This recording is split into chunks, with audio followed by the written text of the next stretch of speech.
Started with our program today. Give me a second here to get my slides. But we got something we're real excited about because it's something that my co-presenters and I are doing. We've got in-person walking tours of this. This is Yerba Buena Gardens in downtown San Francisco. And I am Rodney Paul, of course. You guys know me as the host of this program, but I'm joined by Anna Ewins. How are you today, Anna? I'm fine, thanks. And I'm glad to be back at Community Living after quite a little gap in getting part of being part of the program.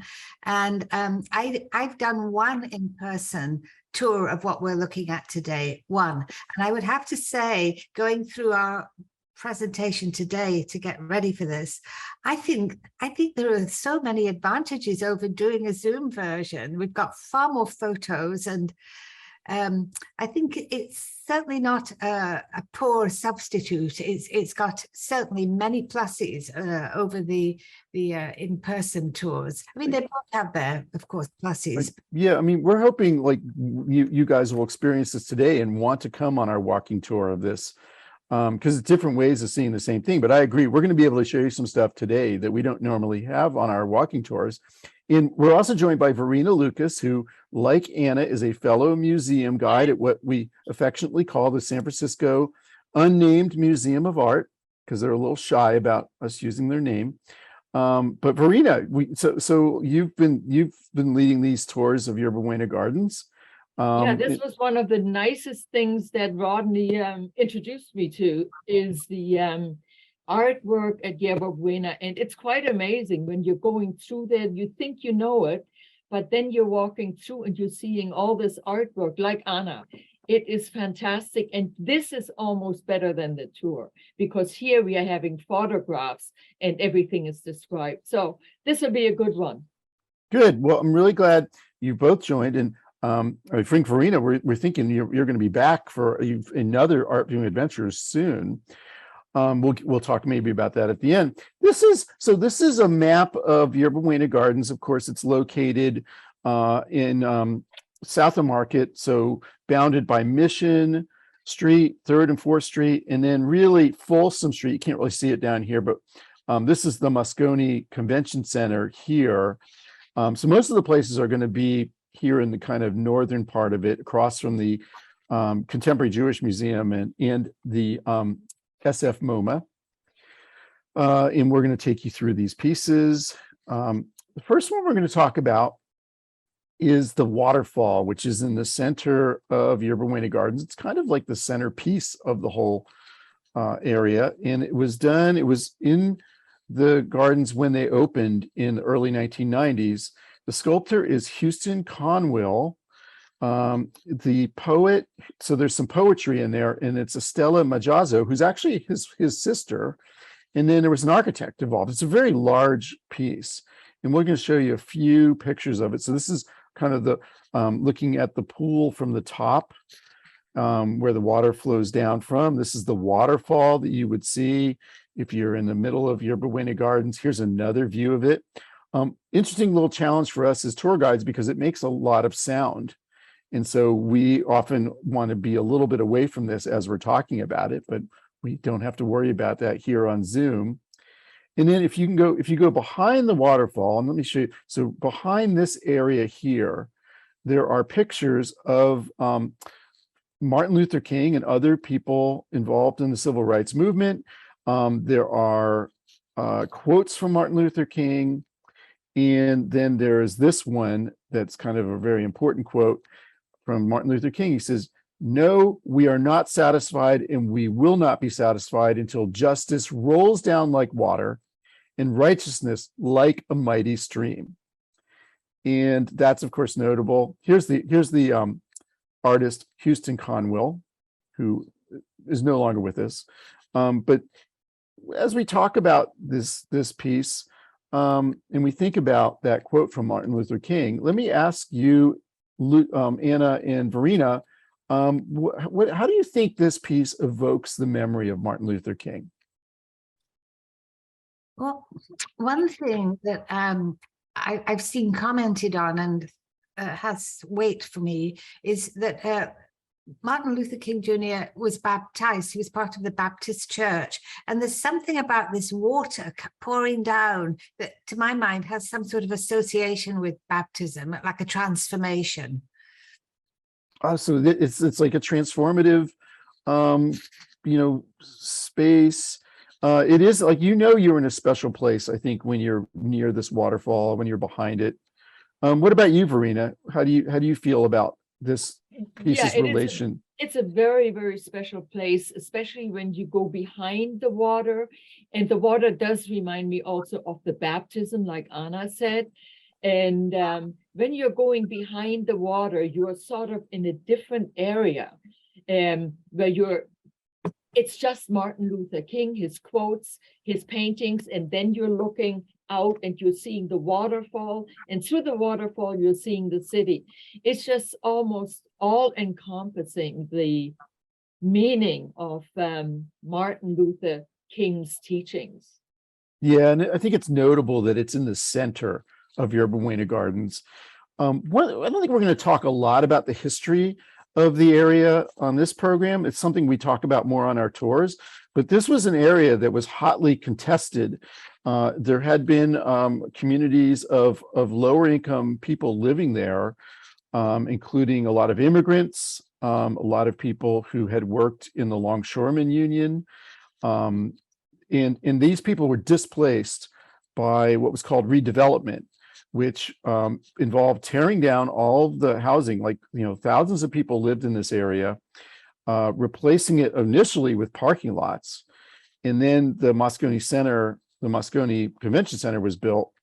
And there had been opposition throughout the 1960s and early 1970s to this, but there was an agreement that Yerba Buena Gardens would be something for the people of San Francisco.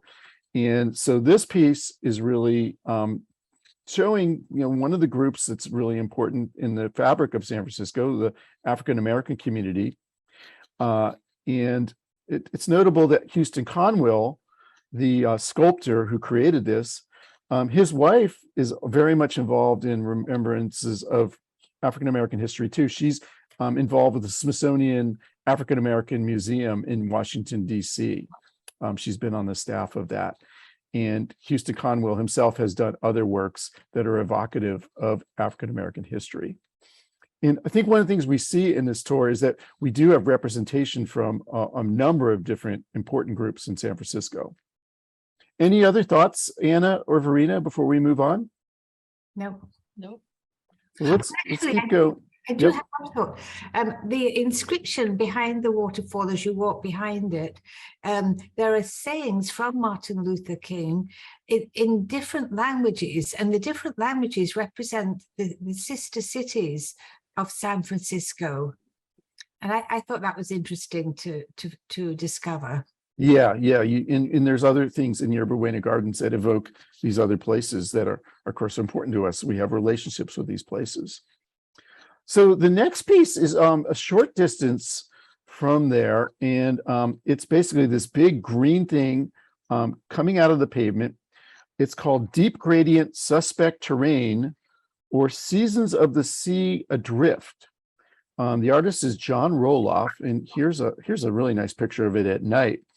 And we can't really show you this, but inside this glass is a terrarium. And when this was put in 1993, they took sand and other things from the bottom of the bay, put it inside of there, and just kind of let nature take its course. And it's totally sealed up. So there's no maintenance that goes on of that terrarium, but you can see things growing in there very naturally. And so this piece is kind of a combination of a very man-made environment, but also nature. And also the shape of a ship. I'm wondering, Verena or Anna, do you guys have thoughts on like why John Roloff might have chosen a ship as the shape of this sculpture? Well, a ship can just go on water straight. A ship can sink. And this ship is interesting in a way because it's sticking out of what we are thinking is water, and the way it's sticking out is exceedingly dynamic for the park. And somebody said, which I couldn't see, is that if you look through it from the other side, you could see the Moscone Center.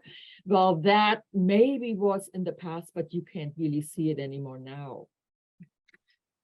So another thought I've had about it, the ship, the fact that it's a ship. We know that as the at the end of the gold rush period, all the abandoned ships from the sailors who came up to the Sierras to find gold, they were abandoned and they became landfill. And so there's submerged ships under the landfill that we have in this area all through to the bay. So that and one more thing that I'm thinking here is I've read that the artist is also a geologist and it's very interested in this in the earth and how the continental shelves are made and how layers of sand and earth are developed to create the surface of the earth. I know that's one of his interests, and perhaps that's in his thinking in doing this work. Yeah, and I like Sherry makes a great comment. She says perhaps it's also there because of the longshoremen's connection to the area. Yeah. And yeah, I don't think that's an accident. The Longshoremen Union was very important in negotiating with the redevelopment people of the city. They were kind of the organizers of a lot of the protest. So I think that's notable. I think you're right, Anna, that, you know, we often, when we excavate buildings, we find the remnants of these ships. So it's helping us think about our history. John Roloff is he lives in the Bay Area. I think he's affiliated with one of the art schools, I think in the East Bay.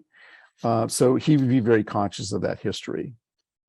And it's something I think a lot of people just walk by, and it's a cool part of our tour that we kind of interrogated a little bit and think more about like what this thing is doing there. A comment from Ron, he says, I used to think it was a skylight and wondered what was underground.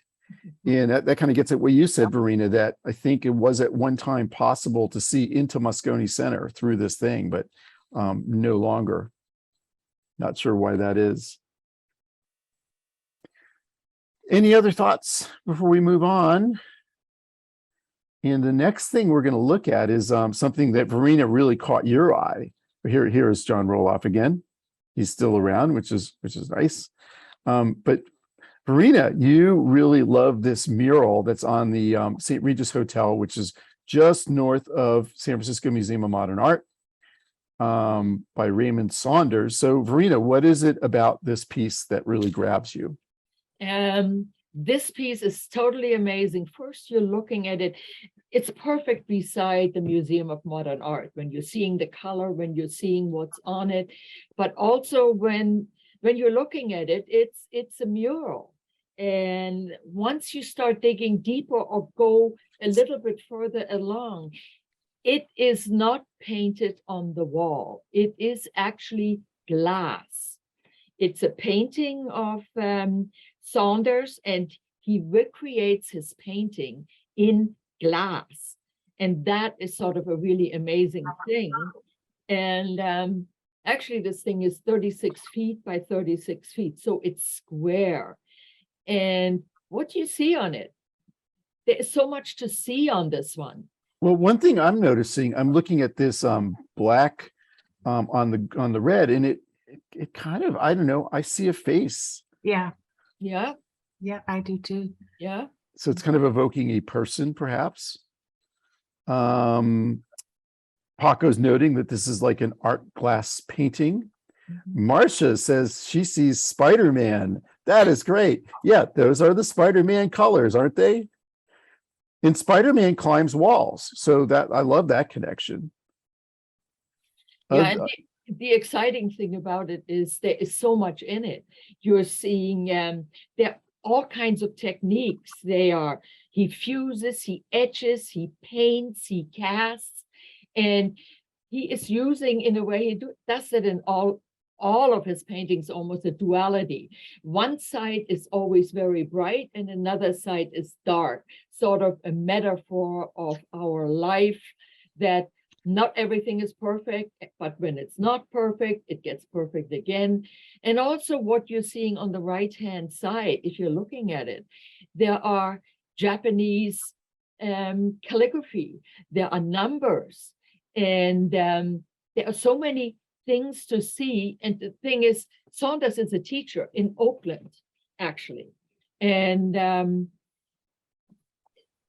the way he uses the glass, it is a special type of glass. I don't really want to get into it now, but it transmits color in a certain way. So wherever you're standing in front of it, if you're going to the side, it's always a little bit different. And when you're looking at it at night, it's incredible. It almost, it's like it's a flame, a jewel that goes up into the sky. It's an amazing, I call it a mural, although, you know, it's glass. What do you guys think about it? Well, I have a question for you, Verena. How long has this been on that building? Has it been there a long time, or is it fairly recent? Well, as a matter of fact, I don't know. So, Verena, I understand you took this picture. Yeah. Is this deck that you took it? You see here? Is it open to the public? It's the St. Regis. I know, but I mean, it's part of their public rooms. Yes, it's public. I never knew that. Oh, so we could all go up there. Yeah. Ah. Nobody ever goes into the St. Regis because it's so expensive, so wonderful. Once you go in there, you sort of feel like you don't belong, but anybody can go there. Well, I'm a professional tour guide. I should be able to go in there. Yeah. Oh, absolutely. I think people stop in the lobby and have a drink, though. I don't think they get up beyond the lobby having the drink. All right. So this is your homework, folks. Go to the St. Regis, act like you own the place, and go up to this deck and check this out. Yeah. Oh, and Paco says we can actually have cocktails there. So, okay, we're going to have an art viewing adventure cocktail get together. Sarah's saying, I've never noticed this. I have to say, I know that, that this is an area of the city I know quite well, and I have not paid a lot of attention to this before either. So thank you so much, Verena, for bringing this to my attention, and second of all, these great photographs. I have to say, I don't want to embarrass you, Verena, but I just love the contrast on this photograph. What is there? You doing anything in particular to get that effect? No, as a matter of fact, I don't do anything to the photographs. On this one, you don't have to do anything. It is just, it hits your eye in a certain way, and it's so vibrant and so alive. No, it's just the way it is. It's not edited or anything. Even the blue sky, that looks so amazing. Even the blue sky, that was, I mean, it was on a day, obviously, it was a nice day. We don't have any rain anymore here. So, yeah. It's just a regular photograph, and that's what it looks like. And whenever you go there, that's what you see. It hits you. To me, it just hits me, and it brings up a lot of emotion. You're a great photographer, Verena, and I've seen Verena's taken other photos that I've seen of Salesforce Transit Center. So maybe we need to look at more of your photographs. These are wonderful. Thank you. Marcia has a question. What is pictured in the lower corner right? Are we talking about, I don't know, Marcia, you want to unmute and tell us more about what you're seeing? I'm looking at that sort of golden brown in the corner of the glass installation. Yeah. Oh, that. Like here? Yeah. Is it a mass of bones, or is it a Jesus Christ figure? I don't know what I'm looking at. Sometimes we don't know, he's using found objects. And if a found object sort of has the right color and the right form, he sticks it in. Sometimes it's just hard to interpret that. You're right, that is not easy to interpret, and I don't really know what he means with that. Yeah, Sarah's saying maybe it's a cactus. Again, I think the solution to this problem is we all need to go up there and have a drink and spend some time with this artwork. Yeah. And I do want to note, go ahead, Marcia. I was just going to say the seating looks available. Yeah, they're totally ready. I'm sure there's a wait person ready to bring us some terrific drinks. Mm-hmm. I want to mention Raymond Saunders, of course, African-American artist, and it's notable that this building next to the St. Regis is where the Museum of the African Diaspora is. I am fortunate enough to be a guide for MOAD, and we're actually doing a Zoom program tomorrow. Anyone who gets my Friday emails, there'll be a link to that. We're going to be talking about the art of Sam Gilliam, who is a great Black abstract artist. And I kind of think Raymond Saunders might, who knows, might have some connection to him, because this is very abstract too. So if you want to join for that, check that email out, or send me, if you want to get more information on that, put your email in the chat and I'll send that to you after the program. Any other thoughts, Anna or Verena, before we move on? No. Cool. Well, this next piece I really found this intriguing because it's a piece I had walked by many times before and not kind of given it a lot of thought. It's called the Ochiwateu Reflections Memorial, and it's by Joan Quick-to-See Smith and James Luna, who are both Native American artists. And you look at it and it just kind of looks like a place to hang out. And it is. It's a gathering place. And people, if you go to events at Yerba Buena Gardens, like some of the wonderful music and other live performing art programs they put on, which they do Thursday afternoons and Saturdays and sometimes other days, you'll see people just sitting on these stones. It's kind of a neat place for that. And then right next to it is this pool, and it says reflections in an Ochiwateu in the pool. So it's kind of an interesting piece in that it doesn't call a lot of attention to itself. And this is Joan Quick-to-See Smith, and she's still alive, born in 1940, so kind of living a long life. This is James Luna, who died a few years ago. And the funny thing for me about James Luna is that I encountered one of his artworks during my recent travels, this road trip that Sarah and I did last month. We were at the Museum of Contemporary Arts in Chicago, and he has a performance art piece called Take a Picture with a Real Indian. And yes, Marcia, do check out his beard. He's like he's got a sense of humor, this guy. But in this performance art piece, he dresses as like kind of a traditional Native American. And then he dresses in regular street clothes, and then he gets in front of this group of people who are. It was in a very largely white community. Everyone in the audience is white, and he says, "Take a picture with a real Indian," and then people pose for pictures with him, and it's very kind of weird and awkward. And he's kind of calling attention to the way minority groups can be exploited, I think. So it's just kind of interesting that these two collaborate on this piece here. And I'm curious, like Anna, Verena, like what's your reaction to this work, and why do you think they did it this way? To me, it's really, it's almost incongruous that this place for silence, quietry, poet reading is right beside the hopping and busy center behind there. There's food, there are movies, there's everything, and this is so calm. When you're standing there, somehow it touches you. It touches you, and every time I go by, I see one or two people sitting on the stones, either reading, painting, drawing, or just in contemplation. It's an amazing place in the middle of San Francisco, south of Market Street. It's a great place. Yeah, it's a great observation. This is kind of a little bit of a refuge in the middle of Yerba Buena Gardens. What about you, Anna? Well, I'm thinking, when I know it's a Native American memorial, I'm thinking of the talking circles that I've read that the Native Americans engaged in, where they sit around and just discuss things. So it seems like representing that in some way. Yeah. And it's also notable that there were this was an area that had Native American groups. You're about half a mile from what would have been the bay water's edge.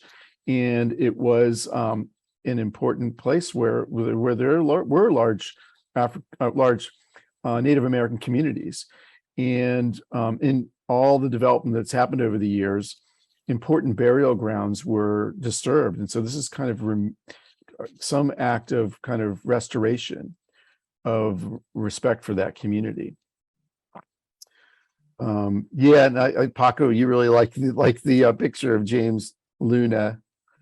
You know, sad that he's no longer with us, but you know, if you want, I can find. I think there's some YouTube videos of the take a picture with a real Indian that I can direct you toward, and I would highly recommend looking at that. It was, as I said, at the Museum of Contemporary Art in Chicago, and part of this whole exhibition about artists that depict themselves in unusual ways, I guess. So it's cool. This is another example of the representation that we see in Yerba Buena Gardens. And Joan has a comment. She says, I love the breakdown of the stone and concrete and focus on the earth. Also, the circular format is part of a whole tradition of governance. So it's, you know, you can walk right by this and not really think about what it's doing there. But once you know a little bit about it, it really starts you to think about, you know, the place of Native Americans currently in our culture and kind of what we owe them. Any other thoughts from Anna, Verena, or any of you? Well, we will move. So, you know, this is so fascinating, this artwork, like rocks too, right? I think you're right, Paco. It is fascinating. This is stuff like a lot of people just walk through Yerba Buena Gardens and they don't give this stuff a second thought. And our job, our hope as tour guides is to get people to really engage with these things and think about what they're saying to us. And that brings us to, I think, the piece that is the most popular of the artworks in the gardens. And then I'm going to play, there's a little bit of music that goes with this one. So listen to this music, and then I'll ask you a question about it. Is everybody hearing that? Yes, Rodney.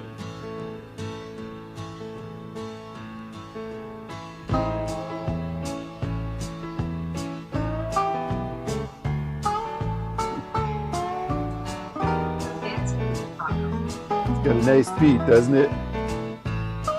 I'm a high, straight, and plain view, side bet and Idaloo, and a fresh deck in New Deal.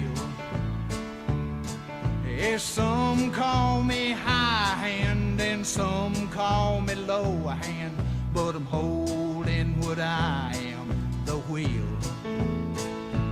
'Cause I'm panhandling, manhandling, post holding, high rolling, dust bowling, daddy. It's great, Nikki. And I ain't got no blood veins, you just got them 4 lanes of hard Amarillo highway. So what kind of, first of all, I'll ask, like, what kind of music is that? Like, what do you think the genre is of that music? Anybody? Country and Western. Country, yeah. And then, so this sculpture, the Shaking Man, we'll show you some more pictures of him. Do you think that guy would, what do you think he'd think of that music? You think he's the kind of guy who would dig that music? There's another view of him. No, I don't think you would. You don't think he would? Well, the relationship this sculpture has to that music is they're from the same creator. So it just really tickles me. The artist is named Terry Allen, and he is both a really noted sculptor, who very successful as a sculptor, but also very successful as a songwriter in country music from Texas. He's kind of from the Willie Nelson, Townes Van Zandt kind of school of country music down there. So that's one aspect of this I wanted to call out. Verena, why don't you tell us like what your thoughts are on this sculpture? Well, yeah. So when you're coming by him, you see basically it's a businessman. He has a briefcase. He has a tie. He's dressed like a businessman. And then you look closer, and then it's just pure science fiction. You're seeing 3 hands, you're seeing the face, it's all cut up, 3 ears, and 3 feet on one side, 2 feet on the other side. And it just seems like it's vibrating.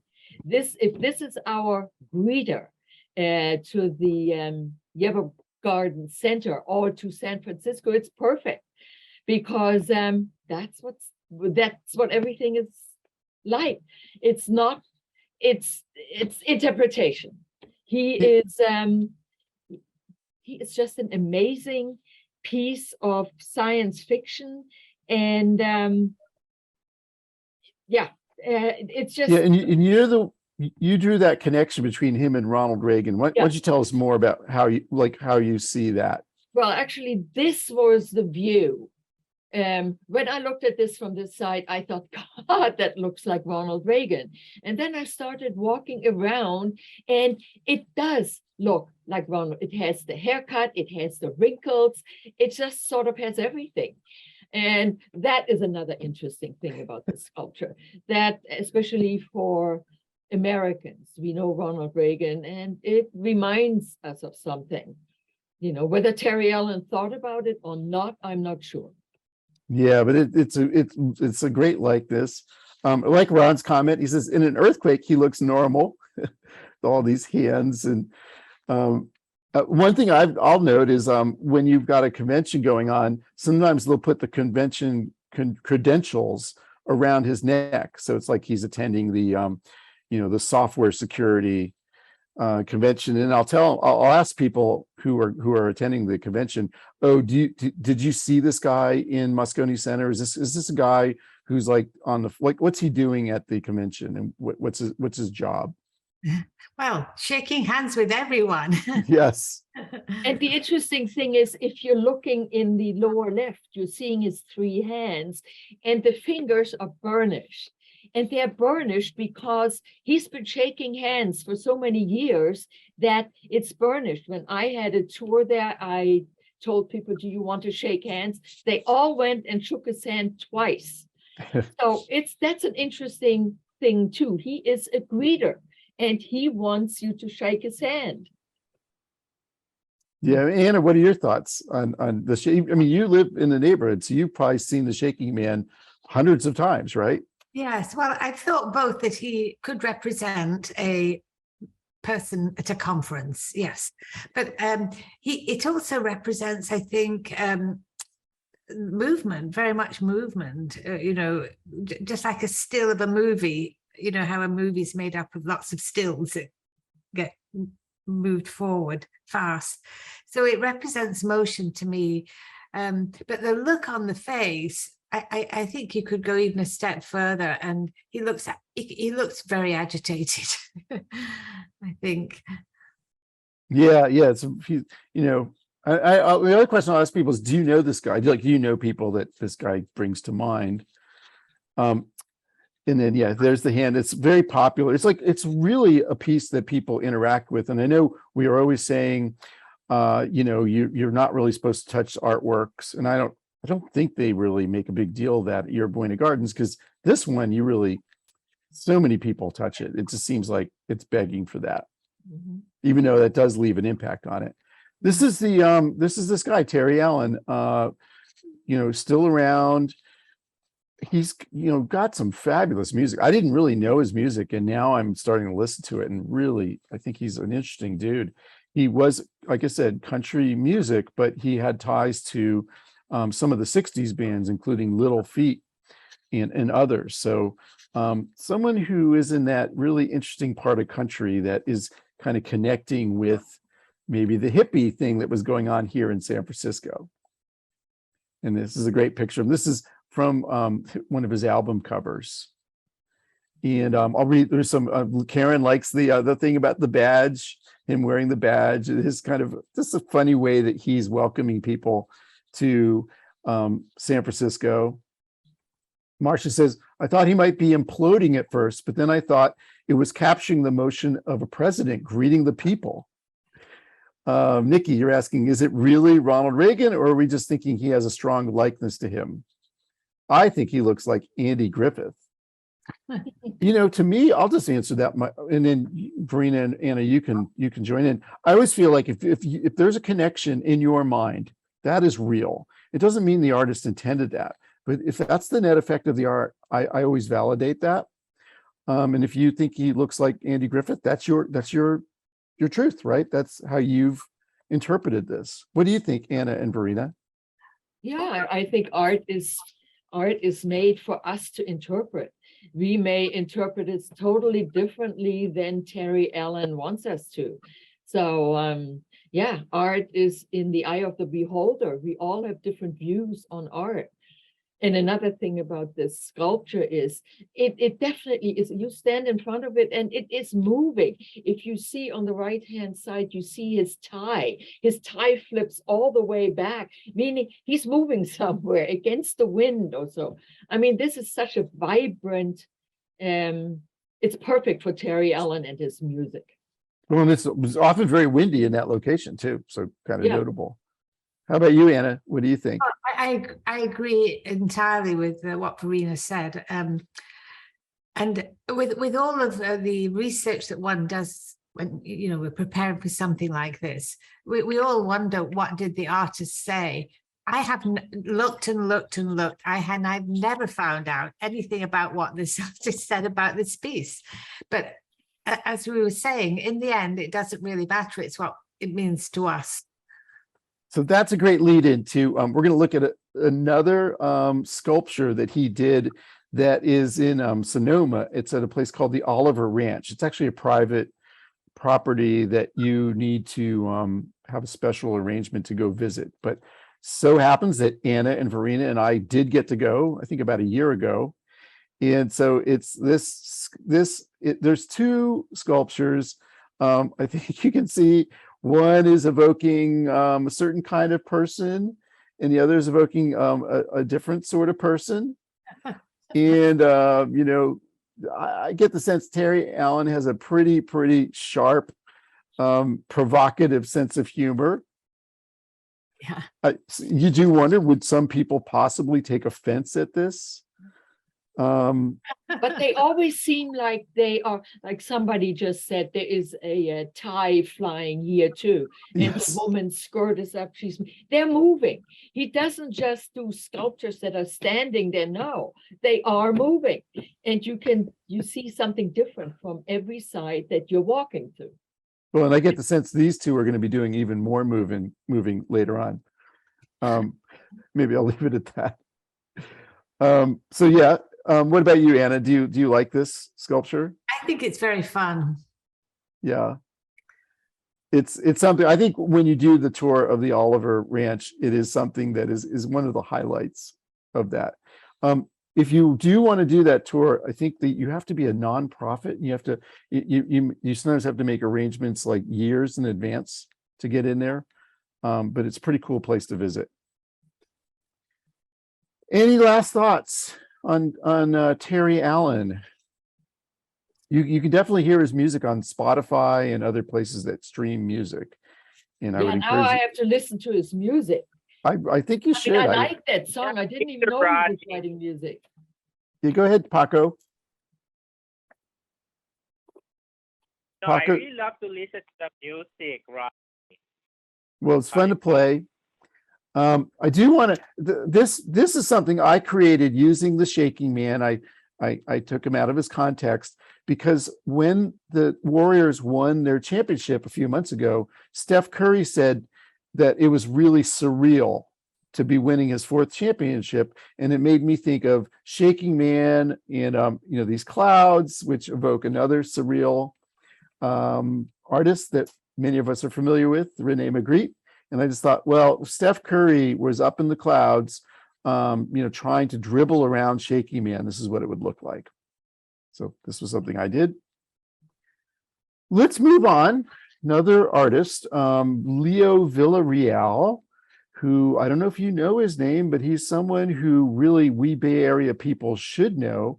This is a piece called Point Cloud. And I should have given you a map. This is in this bridge that goes over Howard Street. So it's connecting the two sections of Yerba Buena Gardens. Most of the artworks we've been talking about are on the north part. This is on the others. This is connecting Howard Street, basically over Howard Street.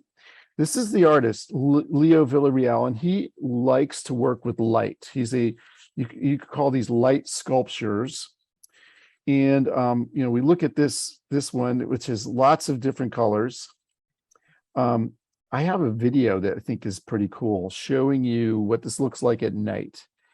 And what's notable about this view is it's not something you can just go and see, because Moscone Center is not open to the public usually. I think there may be times when people in the public can just go up and see this. But usually this is going to be for people going to a conference.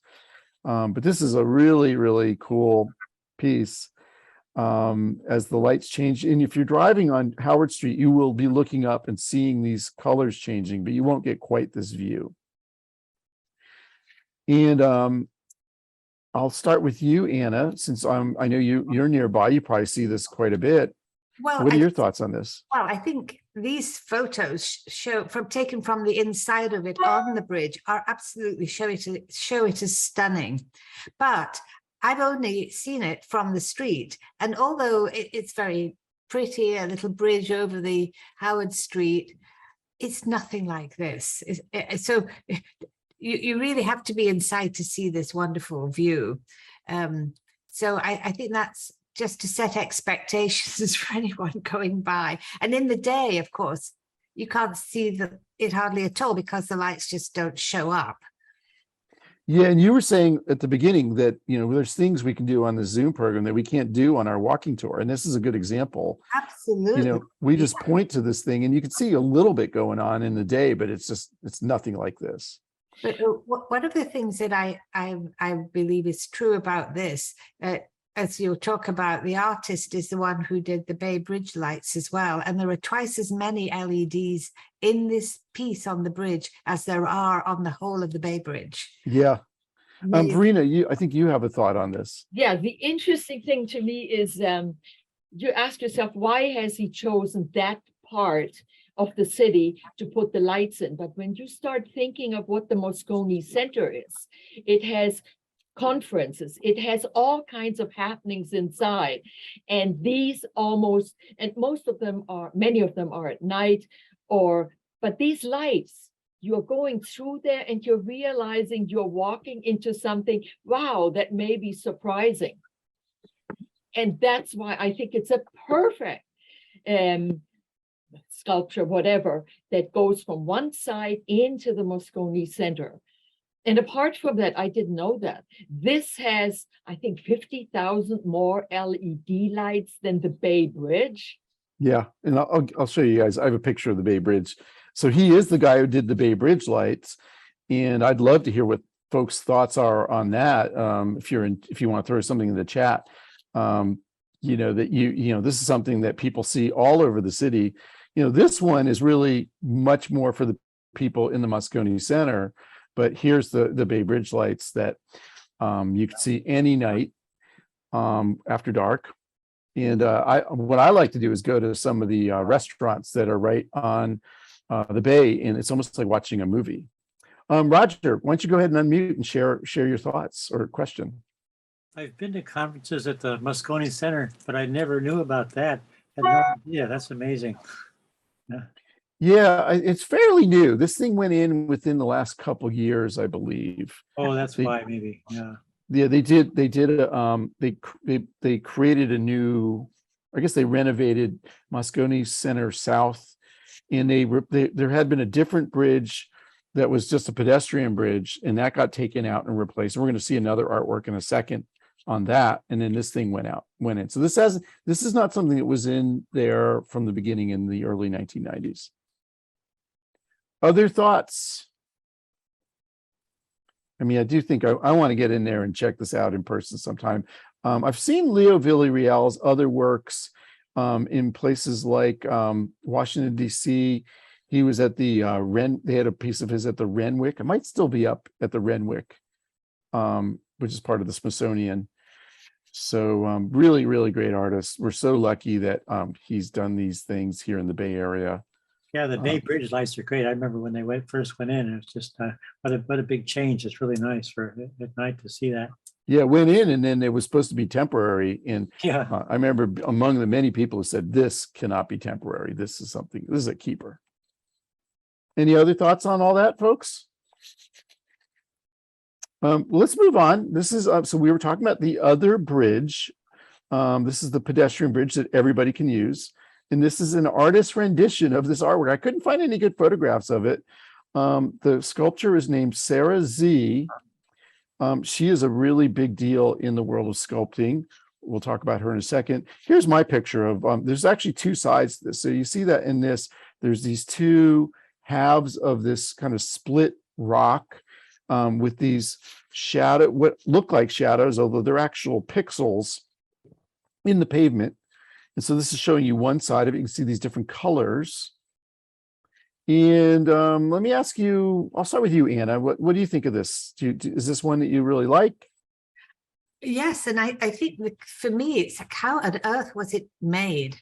And there are all these little pixels on the ground. It's just an incredible manufacturing process went into this, apart from the artistic design. And I wonder, when I see this, is it actually a rock that's been split and then obviously painted on or somehow embossed with the picture? It's hard to tell just looking at it. Yeah, it makes you think about, is it natural? Is it man-made? Is it kind of both? Verena, what are your thoughts about this piece? To me, it's just a wonderful piece. When I photograph, for instance, many times I try to find things that reflect in either water or in glass. And this reflection that the artist did from the stone, he painted the stone, then he put the reflection on the ground. And like Anna says, they are made with tiny, tiny little Lego things. When you're looking at it, it's amazing how they're doing it. Plus, it's perfect for San Francisco. It's our weather. There is good weather, there is the sky, there is a bit of fog, there is a blue sky, or you can see it as, land and sky, whatever you want to see it at. But to me, it's so uplifting. Yeah, it is it's a fun piece to see. I find it kind of confounding. It leaves me with a lot of questions, but I think that's okay. I don't mind art that does that. One thing I just doing the research on Sarah Z, the artist, that really struck me, it turns out that she is the granddaughter of somebody who's, I think, very important to our world today. Her grandfather went to the UN conference that founded the UN here in San Francisco right after World War II. He was representing China, and he, at that conference, started advocating for a health organization to be part of the United Nations. And that ended up becoming the World Health Organization. So he's like a very important father of the WHO, which has been really important, of course, during these pandemic times. So, she's just the granddaughter of this guy, but, his Wikipedia page is actually currently longer than hers, although I think she's a really big deal in the world of sculpting. So she may surpass her grandfather in prominence eventually. And Paco is noting kids love Easter egg hunting, and it reminds him of an Easter egg. So yeah, it is kind of like that. Any other thoughts before we move on? Oh, and then here's a picture. Very enlightening. Yep, fun piece. Here's Sarah Z, the artist, and we just found a couple of. This is a sculpture that she did on the East Coast. It's at the Storm King Center in New York, which is, by the way, a fabulous place to visit.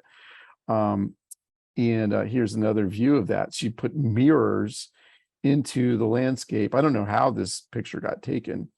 And then here's another piece. And Anna, you had a reaction to this piece. What were your thoughts on it? Well, this work looks awfully like a work that we have at SF MoMA by Julie Metro. and called Stadium. It instantly reminded me of it. But the other thing to note is that within this image, maybe you can point to it, Rodney, I pointed out just earlier today, there's this sort of image that reminded me of Double Horizon. Yeah, this kind of shape here in the middle of it. Yes. Maybe she just like was drawn to that shape. I love the connection to Julie Meritou. She's the one who has the enormous, two enormous paintings that you see when you walk into SF MoMA in the lobby. So yeah, great, is a really important artist. So yeah, real interesting stuff. I don't know what's going on with the electronics in here.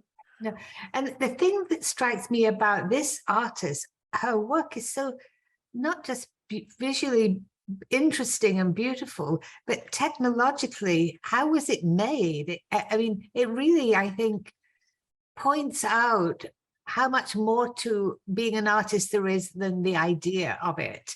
There's the execution of it.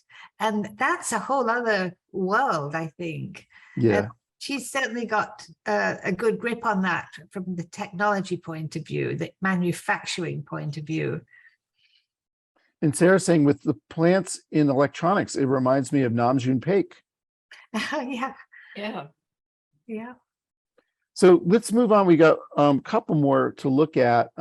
This is a piece called Urge that you will see. It's got a problem. It's actually supposed to be a moving sculpture, but it's currently not working. It might need like some WD-40 or something. But Verena, you just love this piece, and these are your wonderful photographs of it. So tell us, like, what grabs you about Urge? Well, Urge is, if it's working, it is a figure that copies exactly what the viewer is doing in front of him. If it's you and you're sitting on a certain bench, there is something underneath the bench. If you're sitting, the sculpture starts sitting. Then you're standing up, the sculpture starts standing up. If you're moving from side to side, the sculpture moves from side to side, which to me is fascinating. Another thing that's fascinating is it's not a man, it's not a woman, it can be both. And that's sort of a feeling of unity, because that figure is standing on the globe and the world is right underneath. So to me, it has so many facets. And I sure wish that they would make it move again, because it's a really, really interesting way to present a piece of art. Yeah. In fact, I haven't included it on my tour just because of the disappointment that it doesn't do what it's supposed to do. But I'm hoping they can figure out a way to get it fixed. Interesting, like art that's broken. Like, what do you do about it? But one thing you do with it is what you did, Verena, is you got these really great photographs, which really kind of these are great because they kind of look so different from, like it's a very different way of seeing this thing than when you're in person. So it's kind of like really gets you to engage with the figure. Anna, what do you think of Urge? Well, one thing that we haven't talked about is that this figure is on a globe, and the globe is very big. It's about, I would say, 12 foot high, and throughout it on the surface are all the earthquake cracks in the earth. So we could go to, and it's a globe of the world. So you can say, go to California and you can see the fissure coming down the California coast, etc. So that's part of it as well. And where that fits in to the Urge concept, I have no idea. But it's very interesting to look at that too. That's a really interesting juxtaposition, right? He's like Joan says, he's on top of the world, but this is a world that's kind of fractured.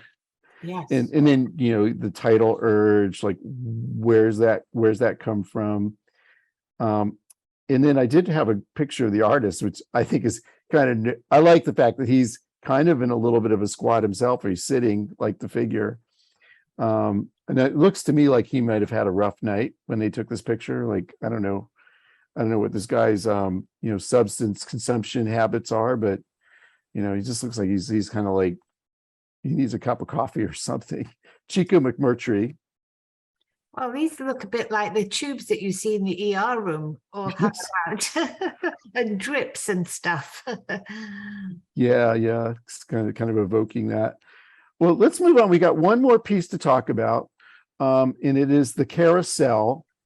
And the carousel is the oldest piece in Yerba Buena Gardens. It's from early 20th century, and it's done by the carousel is done by Charles I.D. Loof, who did dozens of carousels at that time. And I guess we're running out of time, so I won't go into it, but the history of the carousel, like how carousels came to be and why they became popular in the mid-19th century, is something you will get if you come on my walking tour. So I'm hoping you will do that. But this one is wonderfully restored. So a few years ago, they spent some money to just wonderfully restore this. It was originally created in 1906. And it was supposed to go to San Francisco then, but then we had the earthquake. So it ended up going to Seattle and spending some time there. And then it ended up at Playland at the Beach, which I think some of you remember. And then it got moved here as part of the Yerba Buena Gardens. And we'll get to its name, Leroy King, because he's the person who really made that happen. So it's a wonderful thing to look at. I know a lot of our tours are happening before it starts to run. So, we're kind of hoping that we can get people there. I'm going to try doing an afternoon tour, so maybe we'll be able to see it in action. This is Leroy King. And Leroy King was a man who lived in San Francisco and was a leader in both the Longshoremen Union and the Civil Rights Movement. And he marched with Martin Luther King when Martin Luther King came to San Francisco. And so to me, he's a figure who kind of brings our discussion full circle because, we started with the Martin Luther King waterfall, and then we end with this wonderful carousel. He was someone who insisted that Yerba Buena Gardens needed to have facilities for children. And so we have the Children's Discovery Museum, we have the playground, and we have the carousel, thanks to him. He died a few years ago, but they decided to name the carousel for him before he died, so he got to experience that. And there is a lion who is called the Lion King, I guess, or something. Oh yeah, and then Marcia's noting his name is King Leroy King. Yeah, it's kind of a wonderful name, right? And he was it. I mean, just like Martin Luther King was a king, he was a leader. In a very important time for the Black community in San Francisco. Mm-hmm. So we do have one more piece this is one we don't even really get to on the tour, but we'll just call it out. The 3 dancing figures from Keith Haring that is now at the corner of 3rd and Howard Street. And here's a picture of Keith Haring, an artist who has a huge impact on our world today, but sadly we lost a long time ago. What do you think, Anna and Verena? What are your thoughts on the three figures by Keith Haring? Well, I think it's a very playful image, Yeah. actually, very playful. Yeah, I think so too. It's a typical Keith Haring. It's not to be serious. It's more like it's fun. You like to look at it, and then the 3 colors, red, yellow, and blue. I think it's a really fun piece. Yeah, I love his use of these primary colors, and just all of his pieces are really fun. And here, here's a picture with another one. Even though sometimes they have very, very serious subjects, right? And he was in the gay community. He was out and proud in the 1980s, and I think it's great that we have art that evokes him. And these artworks are not just for those of us here in San Francisco, but when people visit and they go to these conventions, these artworks kind of represent the values of our city. So I think we'll leave it at that. We'll wrap up. We can send you more information about our tours. If you get my Friday email, I do list the walking tours that Anna, Verena, and I are giving of Yerba Buena Gardens. And I hope you guys will get a chance to come on one of those because they're really fun to do in person. Mhm. But great that you guys could join us for this. What are your last thoughts on just this whole topic, Anna and Verena? It's just, oh, Go ahead, Verena, and then Anna. to me, it's like, it's a very, very busy neighborhood, lots of technology there, lots of industry there, offices there, people working, and this is an oasis, totally in the middle of that area. And then it's filled with art, where you contemplate the art or where you sit on stones and read poetry. It's an amazing place, Yerba Buena Gardens. It's Yeah, wonderful. it's such a great part of our city. What about you, Anna? Well, I want to say on first look, I think for many people coming to the area, what they mostly see is the lawn, the green lawn, and sometimes there's music playing in that area. What I think was a very big surprise to people who came on my first in-person tour is just how much more there is to it. And especially when you go up to the level where the infinity pool that feeds the waterfall is, and beyond, go over the bridge, those are areas completely unknown to people. Generally, they were to me, to tell you the truth, as well. So I think it expands everything to have this kind of a look.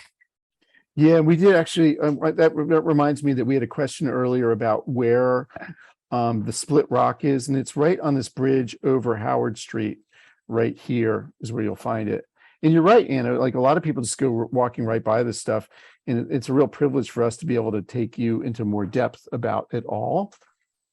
And to see the bowling alley, to see the ice rink, to see the huge children's museum. And these are, people have no clue. Of course, some people do because you see kids there. But there's this whole other area, which isn't really part of the art tour, but it's part of the center. Yeah, it'll get you, this tour and this discussion we've had today will get you more connected to Yerba Buena Gardens, which is, I think, one of the real gems of our city.